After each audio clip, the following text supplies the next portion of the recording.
we found out that there's nothing to find out. If your parent or your sister or a sibling, somebody you care about, wakes up with something that looks like a stroke, one of their hands, one of their mouth bends to one side, or there's weakness on one of the on the same side of the upper and lower limb. That is trying to be sure this thing fits my voice properly. Okay. So if there's weakness on this side, of course, this side of the brain controls this side, and this side of the brain controls this side. So if somebody wakes up and there's weakness on one side, it means there's something that happened on this side. And all the blood inside your body, it transported around the body. Blood is moved around the body through pipes, tiny, tiny pipes, tiny, tiny pipes. Some are big, some are small, but it's all pipes throughout. There's no blood just hanging loose. When I started doing my science, I think that blood just sits inside the body as like a bottle, like water sits inside the bottle. No, blood sits inside pipes. There's no place blood is sitting just like water. All of it's inside small, small pipes, a piping system called arteries and veins, pipes. So that's liver. So that's where blood is. So any of those pipes that has issues, either it blocks or it breaks, what will happen is the place blood was going to not reach there again. So if it's the brain, one of the vessels that carry blood to the brain, and then it blocks, the blood will not get to the brain, and then the person will suddenly go, on the mouth to go, and the hand and the leg will go on the side, on the opposite side of where the problem happened with the brain. I hope this is still clear enough.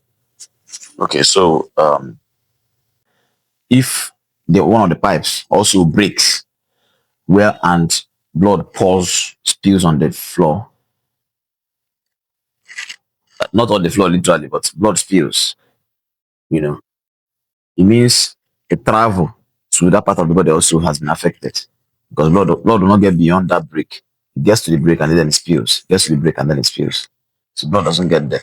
You'll also have, if it's the brain, if it's one of the vessels that are going to the brain, the same thing. You have action on one side and there will be no action on one side. Now, if a family member of yours suddenly develops sudden loss of consciousness, for example, and you find out that there's no power on this side or on this side, send this video to everybody you care about. That person will not come back again if you don't do what I say now. The first step, of course, is to go to the hospital.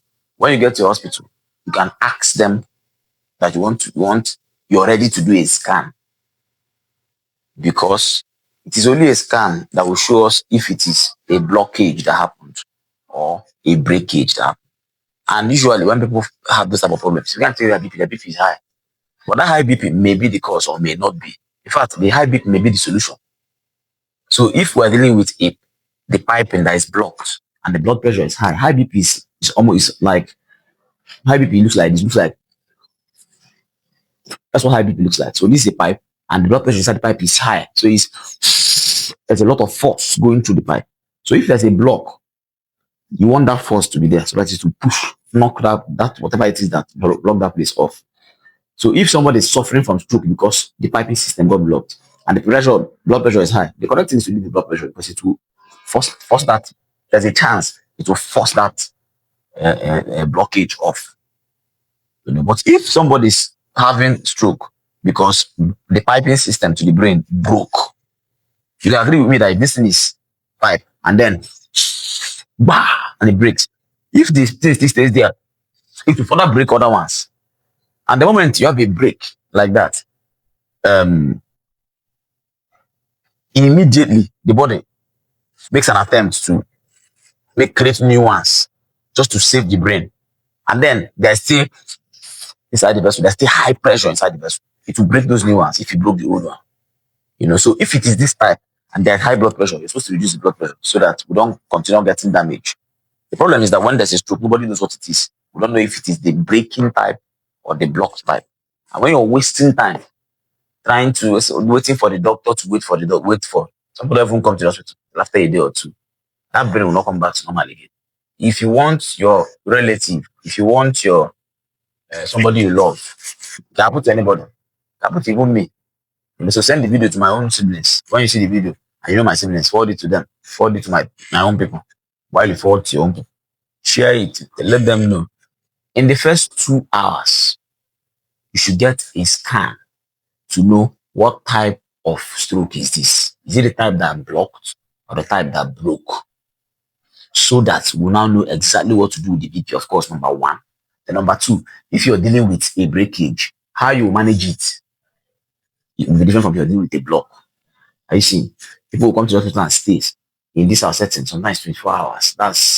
And then slowly go and do a CT scan after 2 days.